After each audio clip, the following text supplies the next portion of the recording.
Our profile is verified and our alerts are ready. Now, let's get them into OBS. Start by grabbing your browser source URL from the command center. Now, we could just add this as a source to our current scene, but I'm going to show you the pro way to do this so your alerts persist across your entire stream. First, create a dedicated scene just for your alerts. I'll name mine PopTip Alerts. This nested setup keeps our overlay isolated and easy to manage across different layouts. Add a new browser source, paste your URL, and set the resolution to 1920 by 1080. Make sure you check Control Audio via OBS. This is the pro way to do it because it lets you manage your alert volume directly in the OBS mixer.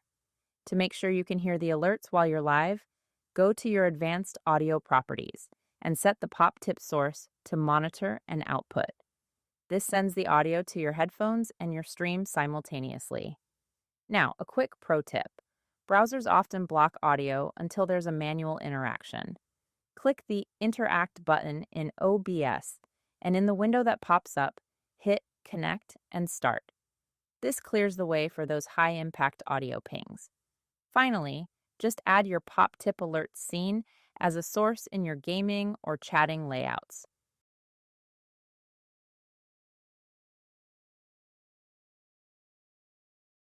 Make sure it stays at the very top of your sources list so your alerts don't get buried behind your game or webcam. Hit Test in your dashboard to see it live.